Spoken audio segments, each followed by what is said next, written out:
Hi everybody, this is Lesley Lykins with CXPA. I am thrilled to be bringing you this CX panel today. We are coming to you with a number of our CXPA members and CX professionals from the Middle East today. And so I am just very eager to get started and talk to all of our incredible guests this morning. But I would like to begin by reminding you that this is an open panel discussion and you have an opportunity to ask questions to our panel this afternoon as well. You can do that through the online system. Feel free to chat those questions in as we go along, and we'll bring your questions to our panel today as well. Today's broadcast is part of a countdown to our 5th annual International Celebration of Customer Experience Day, which will be celebrated on Tuesday, October 3rd this year in 2017. For more information on the incredible day and all of the different learning, networking, and celebration opportunities, I would encourage you to check out the website at www.cxday.org. Before we get started with our panel today, I do want to thank our CX Day sponsors. We have some incredible companies who are really supporting this international effort to celebrate customer experience and the amazing people that make it happen. You can see those sponsors on your screen right now. And again, we would like to say a big thank you to them. Now, it is my privilege and honor to introduce our incredible panel today. Again, this is CXPA's first Middle Eastern panel as part of a CX Day celebration, and I'm incredibly grateful to our 4 guests this afternoon. Again, my name is Lesley Lykins, and I am with CXPA. Also on our panel today, we have Diane Majors, our CEO at CXPA. For our guests out of the Middle East, we have Ghulam Ali, who is with Epic Consulting, Balakrishna Murthy, who is with Jacobsons Direct, and Mark Hamill, who's with Awards International. And we do have some bandwidth issues, so you're getting a good view of myself and Diane and Mark, but the other 2 are here as well. Bala and Ghulam, do you want to say hello?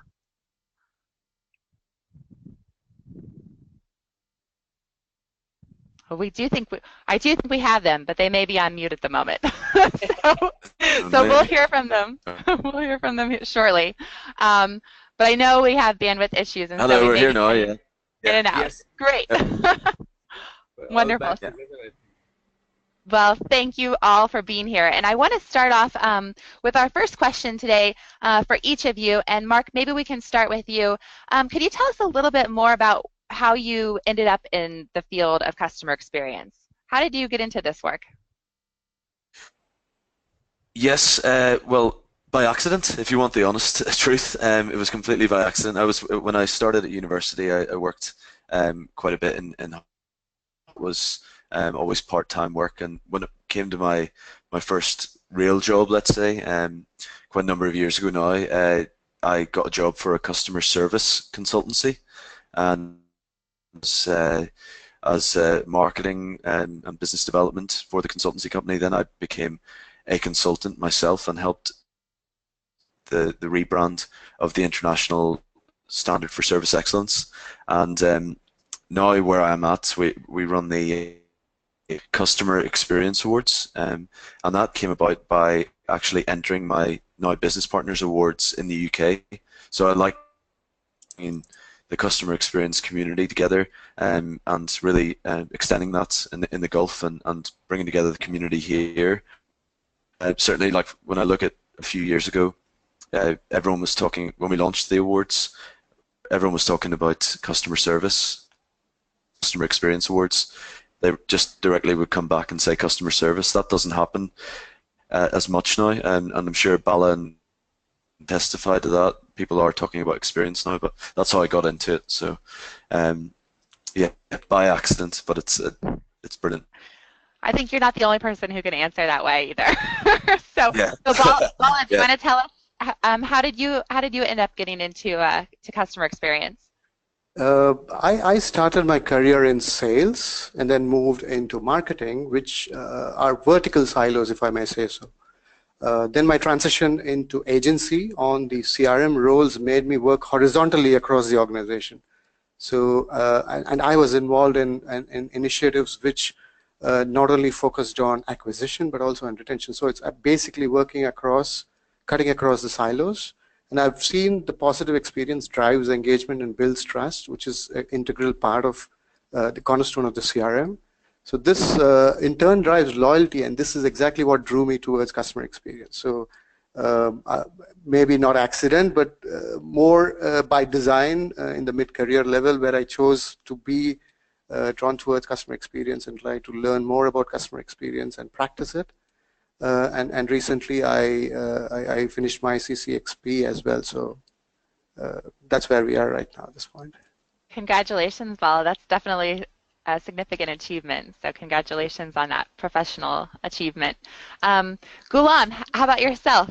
How have you ended up in customer experience? I think it's a combination of Mark and Bala, actually. I actually have a finance background, and from finance I went into business strategy with Deloitte in the Middle East.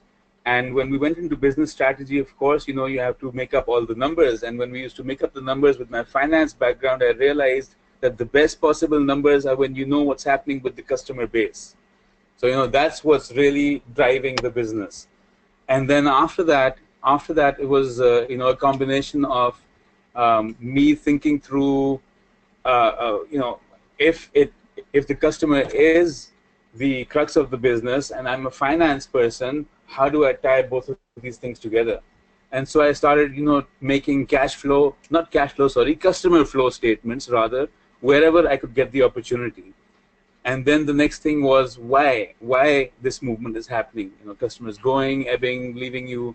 And gradually I came to the realization, okay, it has to be an end-to-end experience. We have our own expectations. We are parents over here. For example, our children are going to school. When we see the advertisement of the school on a billboard, and then when we finally land in the school and start getting that experience, those are two completely different things. So it has to be managed end to end. So, you know, it's like a combination of forcing to use finance with customer experience and then our own experience, which brought me to it. What do you think, Diane? Does that sound similar to a lot of stories that you've heard? Yes, everybody's path kind of leads that way, and something has somehow they get this kind of realization or light bulb that they kind of fit together, and they start to connect the dots. And they typically all practitioners typically have kind of a little bit of knowledge in each area. It makes them so strong because they're able to talk to the business and work within the business. So that's also a common thread, but very common. Like, you can't say there's one path. Everybody comes at it a different way. So yeah, it's great to hear those. But it's usually inspired by some passion where they recognize this is something that makes such a difference. And there's always also this very human element to it.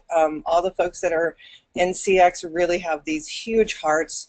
They understand it. They know that they're making lives better, and I think that just motivates them, and they just get hooked. Yeah, absolutely. Well, so let's talk about, we're here today to talk a bit about the CX trends that you're seeing in your region. Earlier we had a panel that came from Asia Pacific. I wonder, Bala, if you might start us off and talk a little bit about what you've seen change with regards to customer experience over the past 5 years. Sure. I would go a little behind as well. 10 years ago, when our clients were working on not so much customer experience, which was coined probably later and got more recognized, but they were measuring customer satisfaction. And they were primarily evaluating their products and service, whether they meet expectations of customers. It was more like a tick in the box item. I've done this, I've done my job, it's over. 5 years ago, they started putting programs in place which identify pain points so they can address them and reduce friction in the service delivery, right? A number of them involved closing the loop programs with their disappointed customers with an attempt to win them back, obviously. And with high mobile penetration recently in the last few years, customer behaviors have changed rapidly. Yeah. However, brands are struggling to keep pace with those customer journeys as they are no longer linear. And if you look at the mobile penetration statistics, it's mind-blowing. In UAE, it's 228%. Can you believe it? 228 phones for every 100 people. And that's the first quarter report from the TRA here. So organizations have recognized recently that employee experience is a key influencer for customer experience. So now we are talking about employee experience. So there's a lot of chatter about it. We have seen this happen with governments. In fact, in UAE, the government has got a ministry for happiness, and there is a minister for happiness, and they're encouraging public sector organizations to drive programs to have a positive outcome in the form of happiness for employees and customers and citizens. So we see a lot of changes and very rapid evolution of customer experience and employee experience. This is what we have seen. We've gone from just measuring satisfaction for the sake of doing it for ticking a box to really digging deeper, getting into insights and finding solutions for customers. But we are still not there yet. A long way to go compared to the West. Oh, I think a lot of people would say that around the world. We still have a long way to go. Mark, what about you? What have you seen change? Would you echo what Bala said? Would you add anything? I would absolutely agree with what Bala said. I've been here for 7 years, and 7 years ago people were talking about measurement, and for that very reason, box ticking, I have to do it. I have to do it for some other reason, or I have to do it whatever it may be. But a unique spot, as well as Bala and Ghulam have participated in our awards as judges, but getting the number of case studies on CX than any other company in the Middle East, and certainly it has progressed quite a bit. But one of the things that it's gone from, let's say, a trader's mentality, well, if you don't like, sell it. Now it's legitimate competition. And I don't know whether you think that's the case, Bala and Ghulam, but inflation, there is so much competition that the years of getting 50% margins, whatever, are gone in my eyes. So what's the next thing that differentiates you apart from being the only one that has the product? It's the customer experience. I think that there's a fundamental shift that the leadership in these companies actually have to, take note. Companies are doing it much more than others, but that is what I'd say is the biggest change, certainly here in Dubai, in isolation. There is legitimate competition now, and obviously that creates more efficiencies, and some will do better than others, some will go out of business. You'd be the ones that benefit. Yeah, that makes sense. Ghulam, would you agree, and is there anything else that you've observed differently? Yes, I would agree with both of them, and in fact, I would also like to, because my perspective is slightly different since I haven't been in this, in the sales marketing arena for that long. My career over here is 3-4 years in this something which I found a personal passion for. And what I've seen, and I think that kind of rings a note with what Mark is saying, is that when organizations, it's only when organizations are challenged that they actually look to change. Otherwise, they just don't. If they were making those 50% margins, they wouldn't even touch us with a 10-foot pole. But now, since they're struggling because of the competition, because of the oil price drops over here, and there's lesser revenue to be shared, more people to share it with, that's where they're trying to figure out, okay, we think now is the time we really do need to make an effort to understand what the customer is all about. And hence we're starting to get a role over here. But I think even otherwise, it's not until the organization has some form of a challenge. So for example, let's take the example of Emirates, the case we were referring to earlier. There the challenge that the gentleman addressed was actually trying to get people of 100 different nationalities on one page, trying to deliver a similar experience. That was their challenge. They had that challenge, and that's why, for example, journey mapping was so effective over there. If they didn't have that challenge, I don't know where it would be today. It's a question we can ask him when we talk to him. So it's definitely driven by challenge, and yes, there's a lot more challenge now in the market than there was 5-10 years ago. When you all talk about the challenges of competition and employee engagement and that type of thing, when you're talking about the Middle Eastern region, what is a significant, what makes it very hard to become a customer-centric culture? I'm hearing that a lot of the competition drives looking internally and determining how you can make this a better experience for your customer, because you really know that's the only way that your company is going to continue to succeed with the competition. But what are some of the things that, as you do your work, you see holding organizations back in the area from becoming more customer-centric? Maybe Ghulam, we could start with you. Yeah, actually, that's really interesting because I have mostly small, medium size customers. And I think what I see over there, the one biggest thing which is a block for them is actually people, the internal employees, not feeling, not being encouraged enough to speak up about their ideas, because they're used to getting one-way directional orders most of the time. And for them then to make that shift to really say, okay, how are we actually impacting the customer?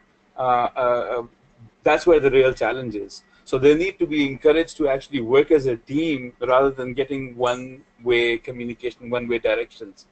I think, to my mind, especially in the mid segment, I haven't worked with large organizations here.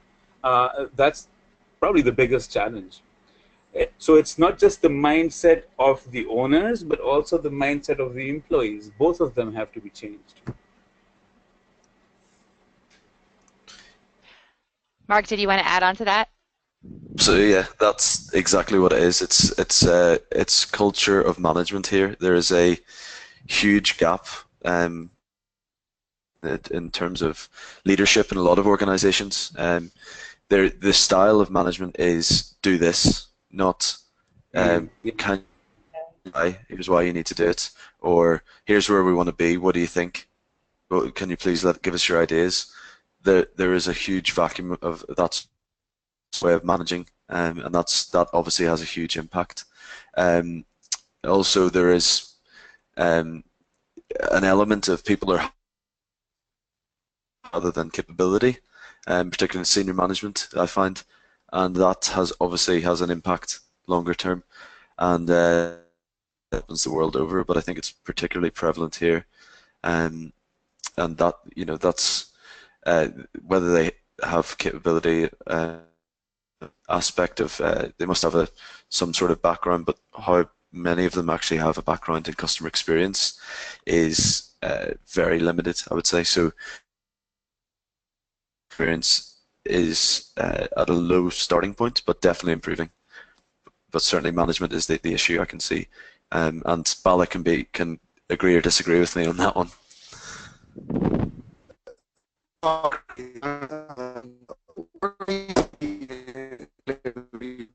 Oh, Bala, we lost your audio. It's cutting in and out. Let's see if we can come back to you. Perhaps it's the connection. You want to try it again?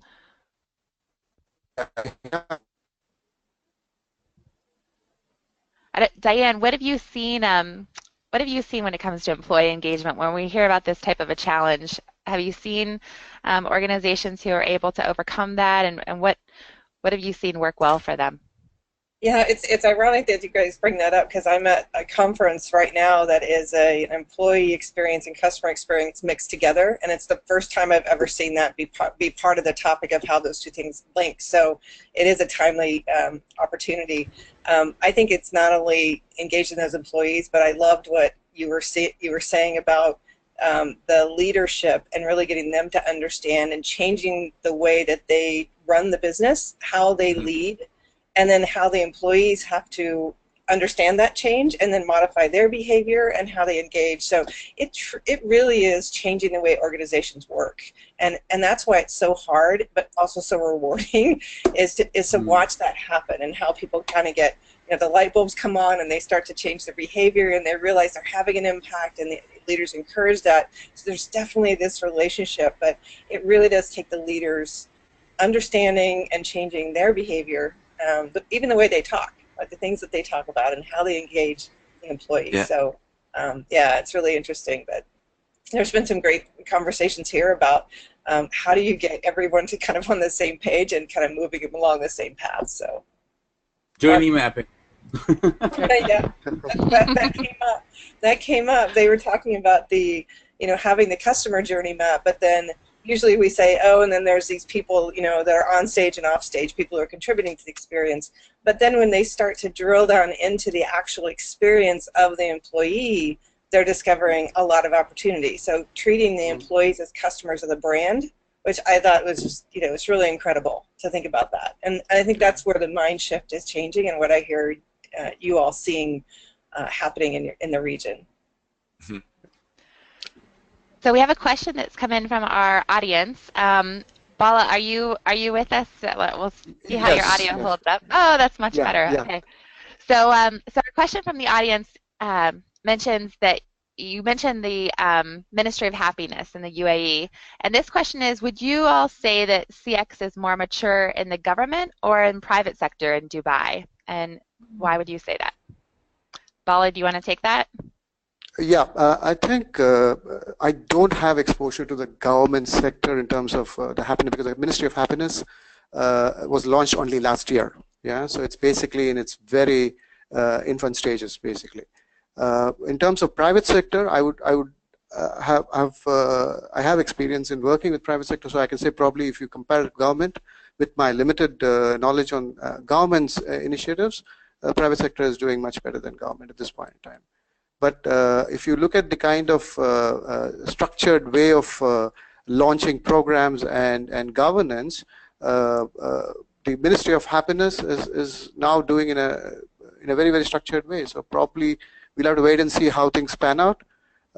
They have very high goals. They're right now ranking 21 in the most happy countries. So they want to probably be in the top 5 by 2021. So yeah, so we need to wait and watch. To answer the question, no, I don't have much insight into the government programs at this point in time, because I haven't seen them visibly getting launched, except for the happiness meter, which is there in most of the government service centers, where they constantly measure how happy is a citizen or a customer at their doorstep.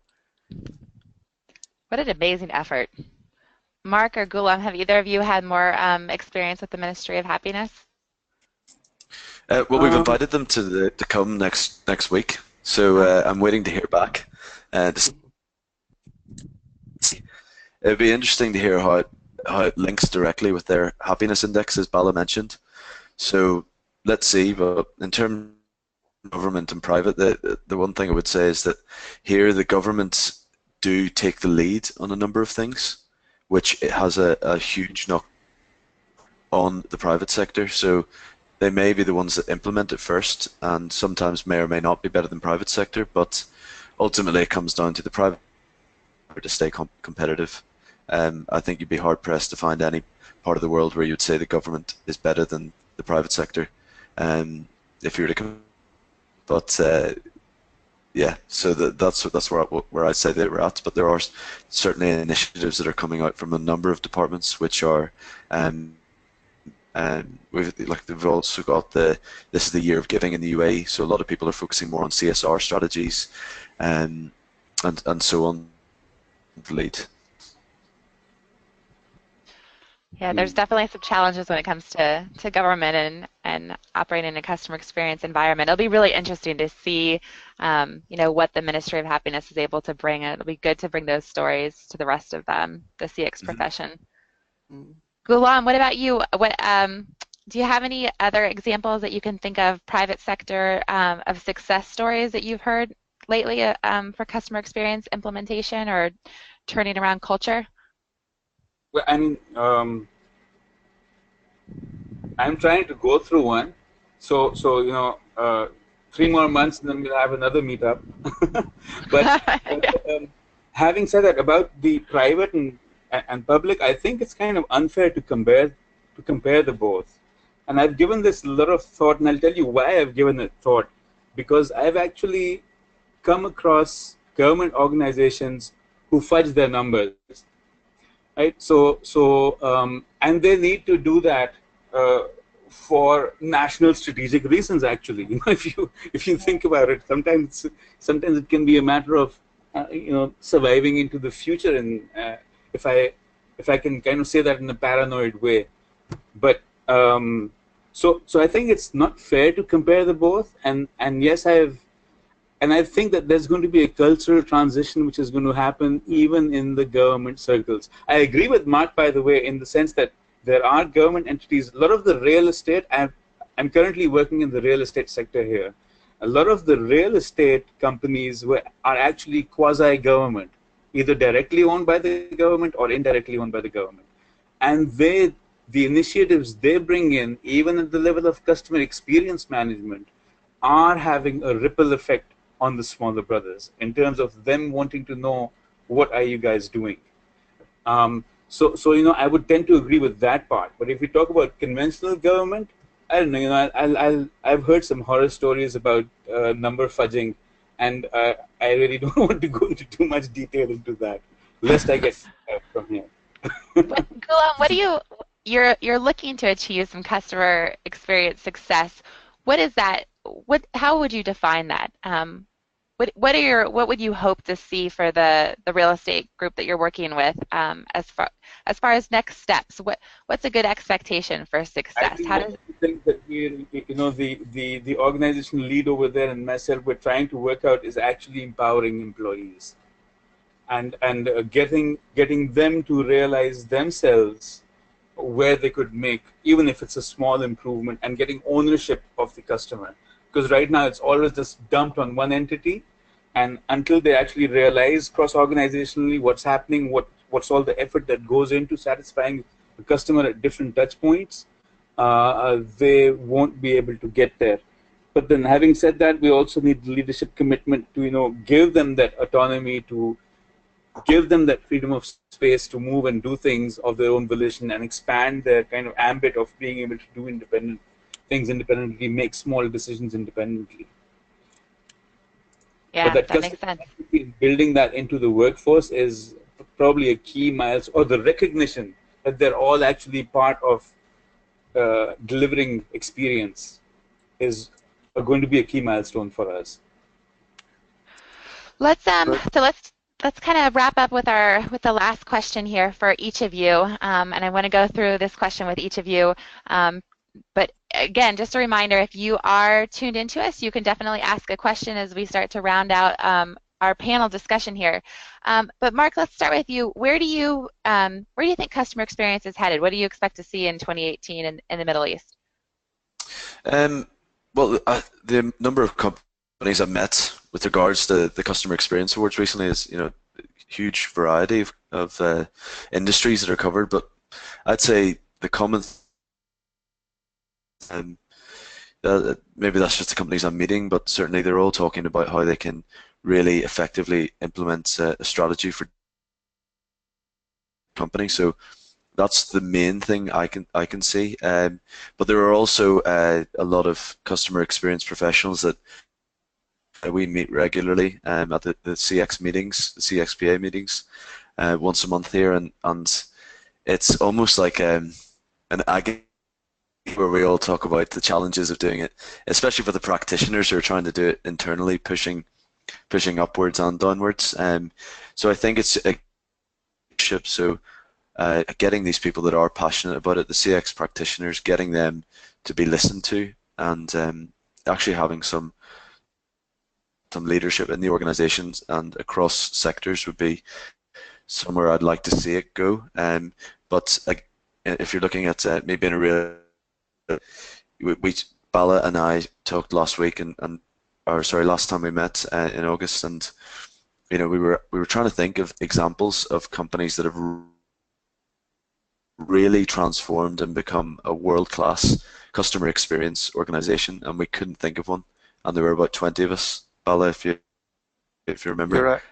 You're right. So we're nowhere near that, but there are a lot of people out there, practitioners, that are really trying to do that, and I hope that soon. Yeah. Yeah. Bala, do you want to kind of give us your vision for next year? Where do you see customer experience going? I would love to do that. I for sure think marketing will take ownership of customer experience. We also see that happening, because even last year IBM's study on CMOs in the Middle East region shows that 1 in 2 CMOs stated that producing a richer customer experience was their top marketing priority. So in a way, it's according to me, I don't think that's a very appropriate thing, because marketing solves only a part of the puzzle of the customer experience, because they are responsible for designing and measuring experience, not delivering experience. So yeah, it's both. It's a twin-edged sword. We don't know what's going to hold, but it's basically ownership of marketing. I see that they're going to take complete responsibility for customer experience, and most of the face-to-face interactions is going to die out. We're seeing a lot of digitization, especially on the support channels. So I see that's going to be a huge change, and I totally agree with Gartner's prediction last year, which said that average person will have more conversation with bots than their spouse. So it might happen very sooner than 2020. Oh man, that's good. What do you think? What do you think, Ghulam? Would you add anything differently? No, I wouldn't. I think Bala has a good view of the market with the perspective that, or the position or the place where he's at. So I think he's spot on with that. But and it scares me, to be honest, to believe that marketing would own it, because I think once again that's just a marketing gimmick, because they certainly won't be focusing on the entire experience. And for me, rather than having my vision is not realistic, but my vision is actually seeing the people below realizing what they're doing to the customer experience. That is where my real vision lies now after the current experience, and I think that has a lot of it's more challenging in this part of the world because people come here to make money, full stop. Mm-hmm. And Mark made a point of that earlier. People don't have a sense of belonging over here. You know, they're not vested in their own businesses. They're not supporting their own kind of. They're here just to make money. So it makes it even more and I think that's a fundamental. I don't know what to call it. Social. It's not a flaw, obviously, but it's a fundamental dynamic which is staring at us. That's what everyone is here to do. Their purpose. That's their purpose is not purpose. long term. It's not to get. Yeah. It's not to satisfy customers. It's not to bring betterness in others' lives. It's not to improve experiences. It's to make money. So that, to me, is the single biggest challenge, actually. Yeah, it's so funny that you're all talking about the same thing when you say it's it's hard and it's leadership and it's the part of the culture of how they go about it. But I think it's definitely a challenge for everyone to get the executive leadership to see that they're after money, they're after the sale, but it's really about the customers and the experience that they have drives behavior, which drives those business results. And so it's getting them to understand that tie, that they can adopt it and say, oh, I understand if we do these things that we are going to make more money. So that's a gap for every practitioner. And so it's part of just that overall transformation. But that's incredibly interesting to hear that's a bigger challenge there. No, I totally agree. Well, so our time has come to a close here, but I want to make sure that those who are in the area understand how they can get together with at least the three of you, if not Diane and I, next week in celebration of Customer Experience Day. So does somebody want to share the details for your upcoming event? Yes, if you'll allow me, yeah. So we're going to be having it at the Dubai Economy Building in Business Village near Deir. And that starts at 8 o'clock and will run until 1 p.m. And we've got some great speakers from the banking sector, from telecoms. Craig Lee, who you mentioned, Ghulam, who wasn't able to make it today, who's formerly of Emirates. We've got Ian Goulding as well, who everyone seems to know. So yeah, it's very, very proud to be hosting the first ever one here in the Middle East. Congratulations. Very, very awesome. Sounds exciting. So if you'd like more information about that event or any of the other events, feel free to check out CXPA.org. That's ORG. We do have one more question that I do want to bring to all of you since it came in from our viewers here. So this question, Ghulam, is directed to you, but the sense of belonging that you mentioned in Making Money Challenge, so how would you say that, let me see here, and the government is more mature than the private section, which makes the UAE standalone? So basically CX maturity, so let's talk quickly about the CX maturity in the UAE. When you have a government that's implementing a Ministry of Happiness, you did mention the money challenge that, that's part of a social thing, but where do you think CX maturity is overall in the UAE? And Ghulam, I'll start with you. The question was directed to you, but if any of the rest of you would want to add into that. I think CX maturity is so tied in with the EX maturity that I don't see it going anywhere, to be honest, until the EX component is addressed. And it's because of that diversity, number one, and then number two, because of the sense of not belonging to this place. That people, and we have to do extra work over here, I think, in this region, to actually bring that message home. That's what I believe. It's a bigger challenge over here. Yeah, yeah. Bala, Mark, either of you want to add? Yeah, I don't think we have any measurement on maturity at this point in time. In fact, this is a topic which I discussed with Mark, if you remember last week, that we need to start a maturity index across at least key industries where CX is fundamental, is a DNA. Especially like airlines, hospitality, and those kind of sectors. We have no idea who's doing what, and there is no way of benchmarking yourself to whether you are doing better than a particular industry or are you, where are you in your own sector? So I think there is no baseline at this point in time to talk about maturity. I think that's something which is much needed here. Not sure whether CXPA has any kind of guidance or any maturity index which is being done in other regions, which would be more than happy if we have access to it or sort of replicate that model out here, because that's much needed for all practitioners. Yeah, there's going to be a lot of competition on that. Well, just to echo that, what you said there, Bella, I think that one of the things is that this is such a different culture out here, and we unfortunately keep getting things from the West which don't plug and play here. The culture is so different. The makeup of the demographics, the fact that 90% of the people in the UAE are not Ghulam related to, so we would have to make one ourselves probably, Bella, I think, like you said. Yes. The biggest things that you'll notice if you come here as a tourist, come here to live here, is accountability of frontline staff or support staff is just not there. It is, as we say in the UK, computer says no.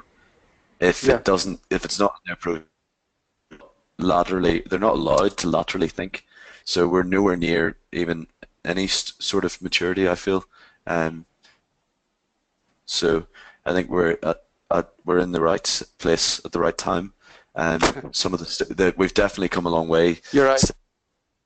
Edition of the awards that we did, and I think this place has grown so fast. There's no reason why we can't have a shift, but let's see.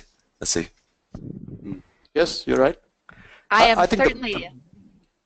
looking forward to watching all of you change this and shift this culture. It's really an incredible story. Bala, did you want to add one more thought? No, I think just wanted to add to what Mark was saying. I think that you're right. This is such a transient population. People just keep coming and going for 3 years. CX is a long-term game. Yeah. So again, leadership. There is no common definition of customer centricity here, and especially in this region, it's much more needed because we have multinational, multicultural workforce. Everybody coming from different backgrounds. They don't know what does customer centricity mean to them. So I think that's a critical role for a CEO to drive this down and communicate, communicate, communicate. There's nothing else than that. Yep. It doesn't sound like there's a shortage of work for all of you. we have a lot of work ahead of us. That's why Bala just added, it has to be communication with journey maps. I'm just really passionate about journey maps. Sorry, guys. I think I could talk to the four of you all day, but we're going to keep it moving. And I do encourage all of you, if you are interested in getting plugged in with this group there in Dubai, please take a look at the event that they're holding next week on CX Day. And for more information again on that event, you can go to cxpa.org, O-R-G. And for other online opportunities like this one today, you can check out cxday.org. And we look forward to celebrating with all of you worldwide as we continue our countdown to the 2017 Customer Experience Day. Thank you so much, Bala and Ghulam and Mark and Diane, for being our guests today. And we wish you a wonderful rest of the afternoon. Thank you very much. Thank you all. Take care all.